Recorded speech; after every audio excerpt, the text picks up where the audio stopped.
সারাদিন স্বচ্ছ পরিবেশ দেখানো হয়েছে, সারাদিন পরিস্থিতি শান্ত রাখা হয়েছে, কিন্তু ভোট গণনার সময় মূল সময়টায় যা করার তাই করে দেওয়া হয়েছে।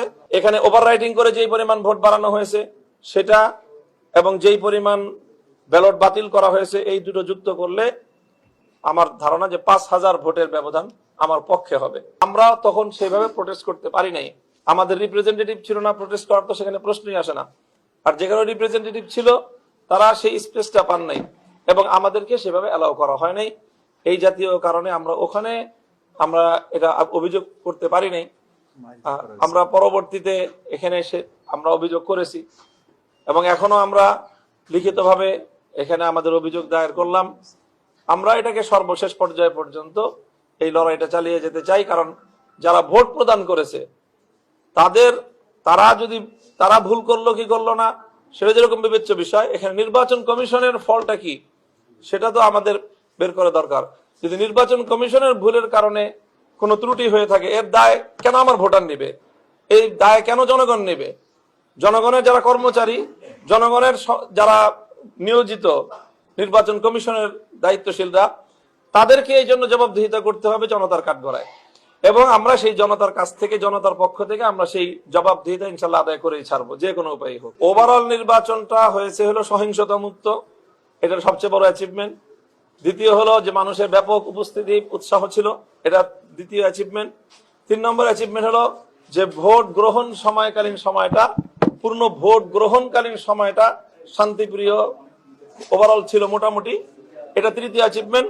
কিন্তু চতুর্থ যে জায়গাটা, ভোট গণনার সময় যে ইঞ্জিনিয়ারিংটা হয়েছে সেটাকে কোনোভাবেই রোধ করা যায় নাই, এবং সেটাই আসলে খুব পরিকল্পিতভাবেই করা হয়েছে মর্মে আমাদের কাছে বিভিন্নভাবে আমাদের কাছে এটি প্রতীয়মান যে খুব সুপরিকল্পিতভাবে, পূর্ব পরিকল্পিতভাবেই যে সারাদিন স্বচ্ছ পরিবেশ দেখানো হয়েছে, সারাদিন পরিস্থিতি শান্ত রাখা হয়েছে, কিন্তু ভোট গণনার সময় মূল সময়টায় যা করার তাই করে দেওয়া হয়েছে, এবং যার কারণে গণমতের প্রকৃত প্রতিফলন এই নির্বাচনের রেজাল্টের মাধ্যমে হয়নি।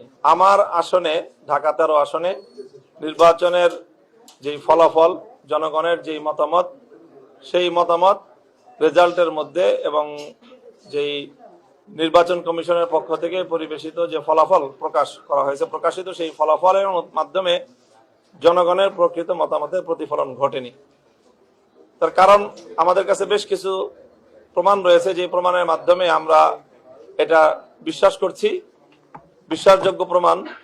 সেই প্রমাণের ভিত্তিতে আমরা বিশ্বাস করছি যে এখানে আমাদের যে প্রকৃত যে ফলাফল সেটা থেকে আমাদেরকে বঞ্চিত করা হয়েছে।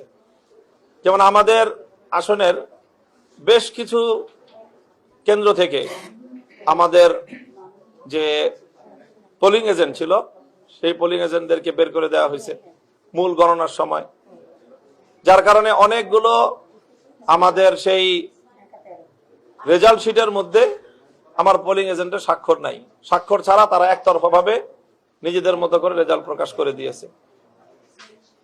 তারপরে মূল সময়ে রেজাল্ট যখন গণনা করা হয়, যখন ভোট গণনা করা হয়, ভোট গণনার সময় আমাদের প্রতিদ্বন্দ্বী প্রার্থীর দেখা গেছে যে ওই সময় এজেন্ট পরিবর্তন করেছে।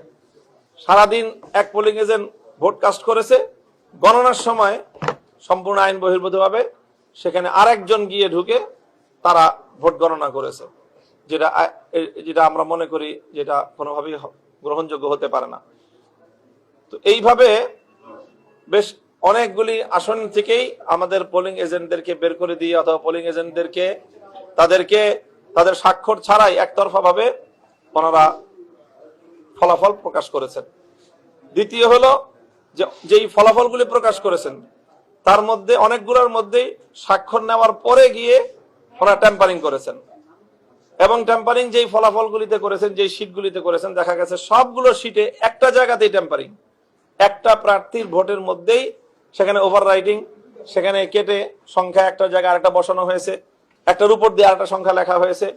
এই সবগুলি ঘটনা একজন প্রার্থীর ক্ষেত্রেই ঘটেছে, অন্য প্রার্থীদের ভোটের সংখ্যার মধ্যে এই ধরনের কোনো শীটের মধ্যে নেই। এটা হলো দ্বিতীয় কথা। এতে প্রমাণ হয় যে পরিকল্পিতভাবে ভোট গণনার শেষে একজন প্রার্থীর ভোট বেশি দেখানোর জন্য সেখানে পরবর্তীতে সেটাকে ওভাররাইটিং করে ওটাকে বৃদ্ধি করে দেখানো হয়েছে। তৃতীয় অভিযোগ হলো যে নির্বাচন কমিশন যে ব্যালট পেপার দিয়েছে, সেই ব্যালট পেপারে মানে 9 জন প্রার্থী হওয়ার কারণে দুইটা কলামে, একটা কলামে 5টা রোতে 5 জন, আর একটা কলামে 4টা রোতে 4 জন। তো স্বাভাবিকভাবে প্রথম কলামের যে লাস্ট রোটার বিপরীত দিকে দ্বিতীয় কলামের সেই রোটা খালি। তো খালি থাকার কারণে এটাকে লাস্ট কলামের যে যে বাম দিকের যে রোটা ওইটার বরাবর একটা ঘর বলে মনে হয়। একটা ঘর বলে মনে হওয়াতে গণভোটের মধ্যে যেরকম হ্যাঁ না বাম পাশে লেখা ছিল, সিল মারার জায়গা ডান পাশে ছিল খালি জায়গায়। তো ঠিক ওরকম একইভাবে যদি কেউ চিন্তা করে থাকে গণভোটের মতো করে যে বাম পাশে প্রার্থী এবং প্রতীক, ডান পাশে তার খালি ঘর, সেখানে তাকে সিল মারতে হবে, তো সেইভাবে সিল মেরেছে প্রচুর ভোটার। এটা আমাদের কাছে প্রুফ আছে যে অনেক ভোটার সেখানে সিল দিয়েছে এবং প্রতিটা ভোট কেন্দ্রে এই পরিমাণ ভোট এই কারণে বাতিল হয়েছে, যেটার সংখ্যা আমাদের সাথে যদি যুক্ত করা হয় আমরা অনেক ব্যবধানে আমরা এখানে বেশি ভোট পাই।